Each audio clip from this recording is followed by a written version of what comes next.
Greetings, soldiers! I'm Funky Monkey. Welcome to my house of love. James Cameron. The visionary director that brought us the inspired madness that is Terminator 2 and the epic romance of Titanic. Lately though, he's been trying to alert us to the dangers of deforestation and convert us to conservation. Which brings me to today's topic, Avatar.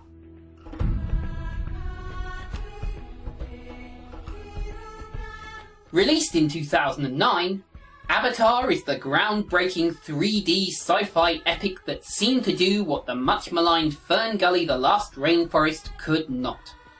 A paraplegic marine uses a host body to infiltrate a tribe on an alien world, but soon discovers more than he ever thought possible. Now before we begin, I should explain that we'll be looking at the theatrical cut, and that the first time I saw this film was actually to review it. However, with that said, let's blast off into the future and soar through the jungles of Pandora with James Cameron's Avatar. After a brief introduction, it was only by calling up the magical powers of nature that I was able to trap Exus inside an enchanted tree. We meet Krista. Which is why... Forever, and you have to... A scatty tree fairy, she abandons her magic lesson to... Just kidding. Let's start the movie proper. It's 2154 AD, and Jake Sully, a paraplegic marine, has been assigned to cover the loss of his twin brother on the planet Pandora. But Pandora is no cakewalk mission. As head of security, it is my job to keep you alive. I will not succeed. Well, that's a career soldier for you. Straight shooters, all of them. Then again, I can't fault him for being honest. It's a jungle out there. Jake's brother Tom was an Avatar driver who controlled a host body that could survive in Pandora's poisonous atmosphere. And the reason humans are on Pandora at all? Unobtainium. Because this little grey rock sells for 20 million a kilo. Yes, unobtainium. It's hardly mentioned for the rest of the film, but I prefer to think of it as a sly nod to a savvy audience rather than just lazy writing. And so, Jake and his new partner Norm are synced to their avatars. But Jake is a little too enthusiastic. So good I got. Sorry. Can't fault the guy personally. I mean, if I had a new blue host body with a tail no less, I'd want to see what it could do too. Colonel Quaritch, security head, has a mission for Jake. You walk like one of her science pukes, but you report to me. Yep, can't see anything going wrong with this plan. It's completely foolproof. And so we are introduced to the wonders and dangers of Pandora.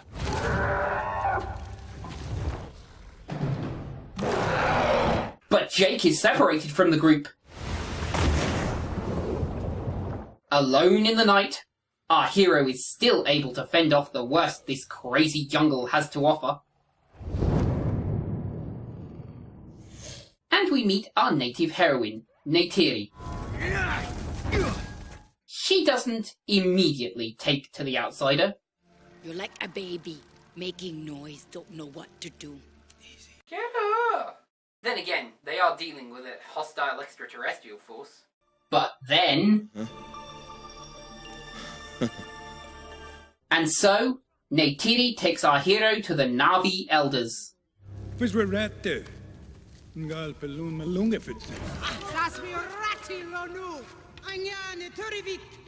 is hard to fill a cup which is already full.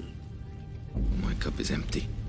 Trust me. Yeah, that's not something you want to admit to.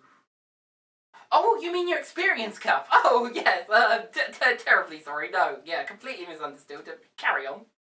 Where he is initiated into the clan. My daughter will teach you our ways. Learn well.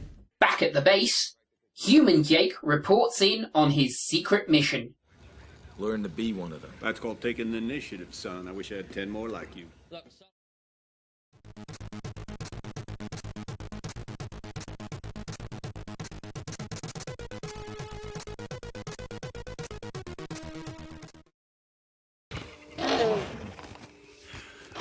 inside. Yes, the fauna of Pandora all have a kind of bio-USB interface. I'd certainly think it makes their lives a lot more interesting. But the science team are having none of it, and move up to the mountains to be alone. And so, Jake Sully straddles both worlds, vlogging in his human form, and learning the Na'vi way in his Na'vi form.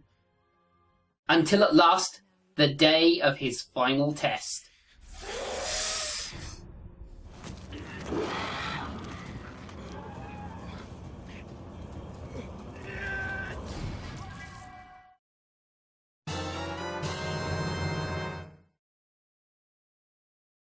But Sully is still reporting to Colonel Quaritch. Back in the village, Jake receives his final acceptance into the tribe.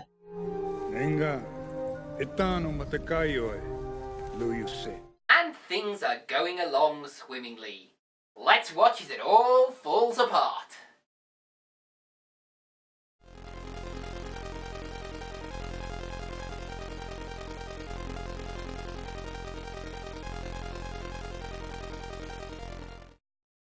Jake is delayed in syncing up. Hey! Go. And when was the last time you took a shower? But when he does, he makes up for lost time. Oh, I'm blind. But Colonel Quaritch is not amused. You crossed the line. Funny how life can turn around so quickly, isn't it? And at the makeshift debriefing, the truth is revealed. They're never gonna leave Home Tree. But our heroes won't give up so easily, Just let me try to talk them out. and get one final chance to make things right.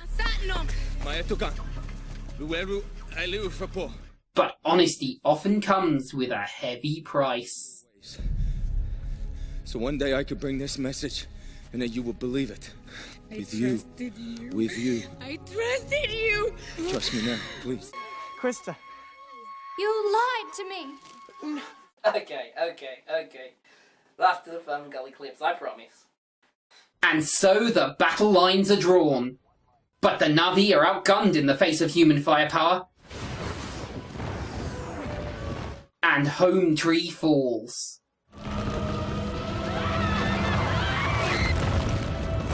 Ooh. Not the end I'd wish for. Fate, however, works in mysterious ways. Max!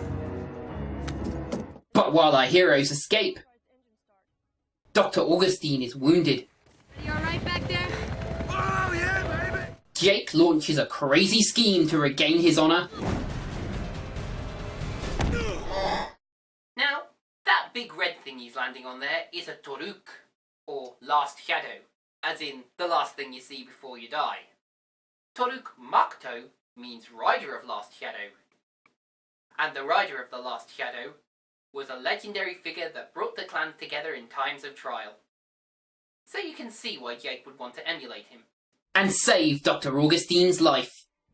Sadly, her wounds were too great, and her soul goes to the goddess.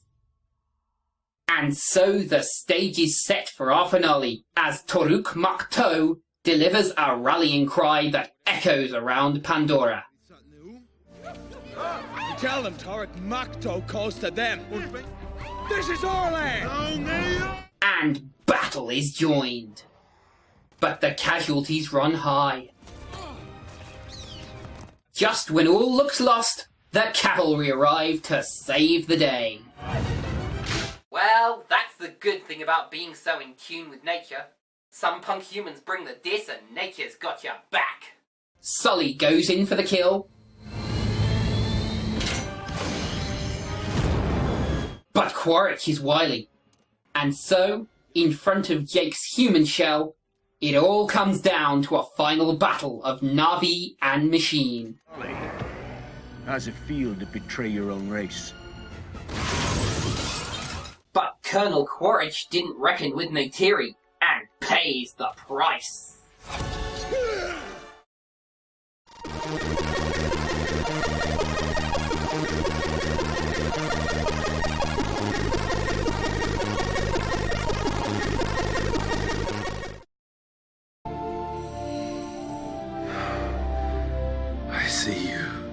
And so our movie ends as humanity is expelled from Pandora, and Jake Sully celebrates a different kind of birthday.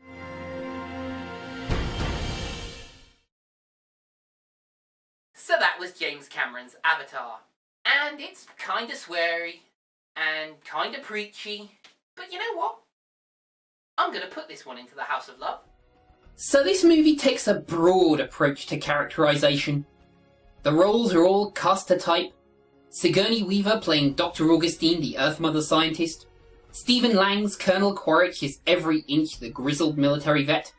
Giovanni Ribisi, the slick screwing over for a percentage company man.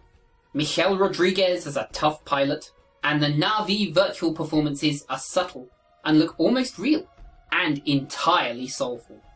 And yes, you can see echoes of Fern Gully and Zulu and all of the fables of man's inhumanity towards man played out in this film. And at 155 minutes for the theatrical cut alone, with a collector's edition cut reaching nearly 3 hours, this is nowhere near as succinct as Fern Gully. But it keeps the attention, and it dazzles the senses. The spectacle making the long-running time feel so much shorter. So yes, it dumps on the military, it glorifies natives' life, but you know what? I think that James Cameron's Avatar is a good movie. And a perfect penultimate episode for this second season. Yes, folks, we're coming to the end of another run. Join me next week as we bring Season 2 to a close in traditional fashion. So long, folks.